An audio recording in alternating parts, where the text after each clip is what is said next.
good left by Lover. Another left by Lover. Okay, Lover. Napatras si Heno. Oh! It was a solid shot. Pero Heno is coming back. Oh, good left again. Another left. Ngayon nakaabang ang mga boxing fans sa mga Pinoy prospect na susunod kay Melvin Jerusalem na maging world champion. Isa na dito mga tol itong bata ng 2 Division World Champion na si Jerry Peñalosa. Ito ay si Kenneth Lover mga tol na may record na 11 wins, walang talo at 7 knockouts. May tangkad na 5'6", 20 years old na binansagang Loverboy ng General Trias Cavite. Bago isabak itong si Lover mga tol para sa laban sa labas ng bansa, naging champion muna ito sa Pilipinas kung saan hinarap nito ang pinakamalakas at naging Philippines Boxing Federation Bantamweight Champion. Si Lover mga tol ay champion sa Philippines Luzon Bantamweight nang pinasuko nito ang kapwa undefeated Pinoy prospect na si Riddick Tablanza sa kanilang laban sa Makati City. Naging Philippines Boxing Federation Champion naman itong si Lover mga tol nang tinalo nito si Jonathan Francisco sa pamamagitan ng second round knockout. Isang malaking pagsubok ang dumating dito kay Lover mga tol kung saan lalaban ito para sa WBC Asian Continental Bantamweight belt. Kung saan nakatapat ni Lover mga tol ang isang experienced boxer na lumalaban na sa world title fight. Ito ay si Edward Hino. May record na 15 wins, 3 losses na may 5 knockouts na binansagang El General ng Caloocan City. Hindi ito madali para kay Lover mga tol dahil itong si Hino, isang Asian Federation Champion at Oriental and Pacific Light Flyweight Champion. Para mga boxing fans, ating panoorin kung paano tinalo ni Lover itong veteranong champion. Napatras si Heno. Oh! It was a solid shot. Pero Heno is coming back. Oh, good left again. Another left. Dala ni Lover mga tol ang 10 wins, walang talo at 7 knockouts. Habang si Hino naman ay may 15 wins, 3 losses at may 5 knockouts. Ito ay para sa bakanting WBC Asian Bantamweight na titulo na ginanap sa Convention and Cultural Center sa General Trias Cavite ng Jerry Peñalosa Boxing Promotion. Sa pagbungad ng unang round mga tol, pakiramdaman muna ang dalawang boxers. Si Lover ang naka blue-green trunks at naka black trunks naman si Hino. Our strategy is to really counter. You do not trick. Yes. Yan ang ginagawa ni Hino. Napapayas. I like his composure. No? He's a puncher para nag-gigil. Tension-filled opening round.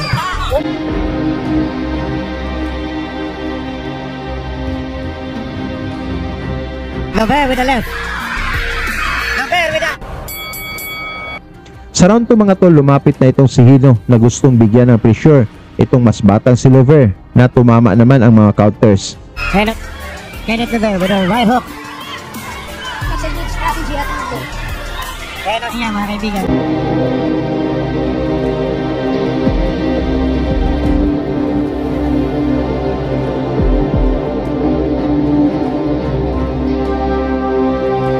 Going for it. Hindi siya nagpapagod mga jab na yun. At hindi sa parang ko. Oh. There's counter. Oh, good left, good left. No, Henry's still there. He's baiting Lover to come in. Oh, good left, you know. Shaking it off. Sa push ng Heno. Sa ikatlong round mga tol, pinunteriya ni Hino ang bodega ni Lover upang palambutin. Ngunit matibay din itong mas batang champion. Napagat every now and recipe, no? Oo, ayun. Yes, ayun with some body shots. He has to do that. Go to the body and go to the... Heno is not going to stop. Nakaumaw yung...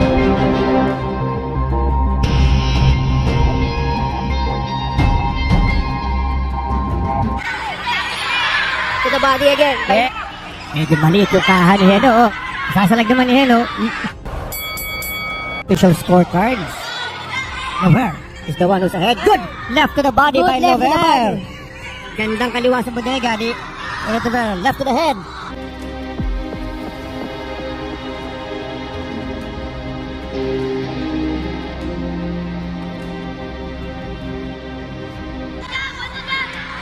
So pa ito ang best round para kay Heno. Yes. Mainit pa rin ang palitan ng mga kombinasyon dito sa kalagitnaan ng laban mga tol, kung saan gustong makakuha ng panalo ang dalawang boksingero. Lover, napatras si Heno. Oh! It was a solid shot, pero Heno is coming back. Oh, good left again. Another left. Oh! Boy! What a display of power. Another left by Lover. Good fight. Yeah.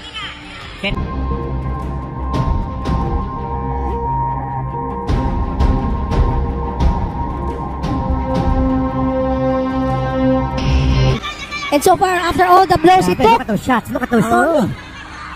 At and he may comes kaliwa back to the body. Oh, good left by Lover again. What a fight. What a fight. Another left by Lover.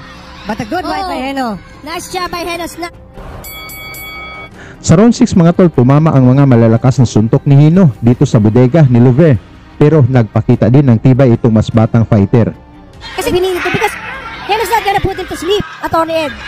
Yes. Siyempre. Kailangan ni Heno gawin yan. To frustrate some body shots He's fighting a young power puncher. from Lover. War. Against former world title challenger Edward Heno. Oh.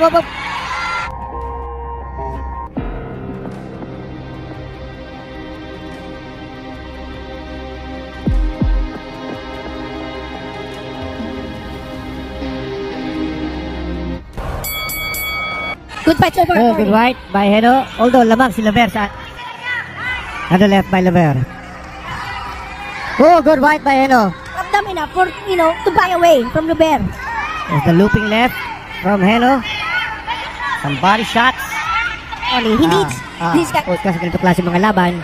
learn from this and he will gain experience from I this. agree.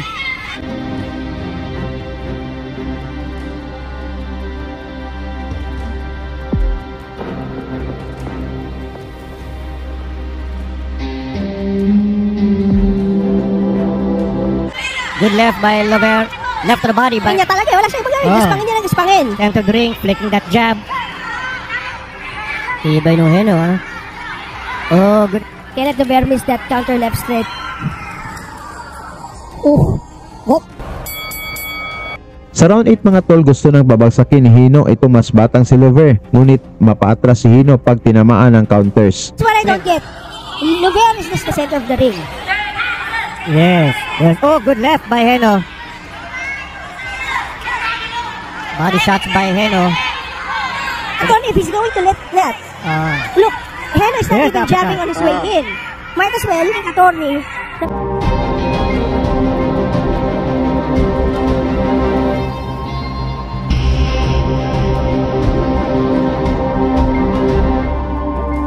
Yung pala, looping left. Because sa scorecards, attorney, tatandaan natin, look, Ito, sinusukat na ni Lover. and Kenneth Luber is also just literally. Sa round 9 mga tol, wala pa ring bumigay. Test. Sa round 9 mga tol, wala pa ring bumigay sa dalawang boksingero na parabang walang kapaguran. Luber has to right, figure that out. right, Very body. good, the left uppercut. Yes. Yun, uppercut. Habang na ni Luber, the left uppercut sa kanyang tanga. In time, ang kailangan naman gawin ni Luber is to throw that left to the body naman. Sure. Oh, sa left. Heno really making it tough for Lover. There's a right to the body by Lover. Don't give it to Heno. Here is, like yellow group. Tips his head down.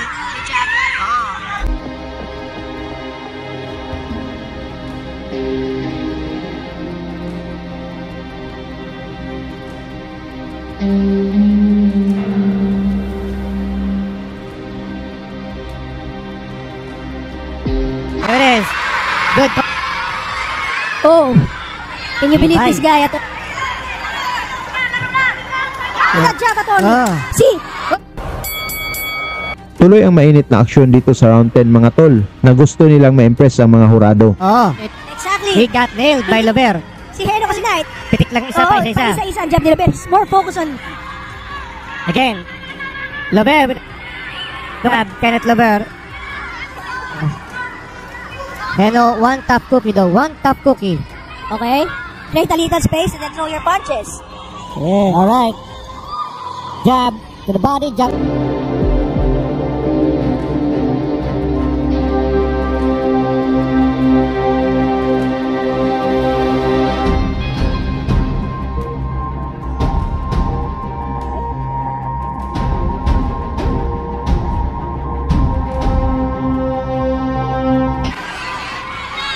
Kaya dito. Oo. Gaspang siya ng ginagaspang ni Heno. If you give ground kay Heno, you are faster. Take the center of the ring. Ay, ipit na naman sa lubid si Okay? Lover. Yes, his space. Throw the left. Tuloy ang atake nitong si Hino mga tol habang tinamaan siya ng mga solidong suntok ni Lover. Knockout, score points. Ayun, scoring points. Ganda yung pinapakita nito kay Heno. Tiba eh. Oh. Now, maybe the glance na go him if you will. Guys, throw the left. Oh, that's a good left Oh by my God. Heno. There veteran moves. Oops. Got the left. Basta Tommy.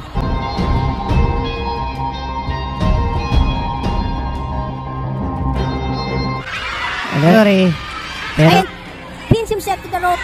So effortless for Heno. and here's Heno. Very, very tough customer to see. Again, this guy is stuck. It's a left by Lover. At this point, the crowd. Sa final round mga tol, binigyan pa rin ni Hino ito mas batang boxer ngunit malakas pa rin ang mga naipatama ni Lover. Tommy. Power is with Lover. Oh, good. Oh.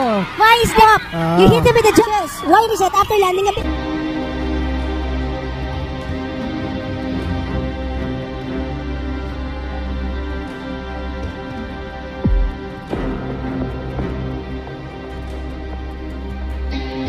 There you go. What a fight. Power versus the crafty. Magiging bagong WBC Asia Continental. Oh, big left. Big left. Big left. And then reset. Big left. So throw more, attorney. Yes. Keep doing that. Yung sa oras. Oh, 20 seconds to go in this fight. Good.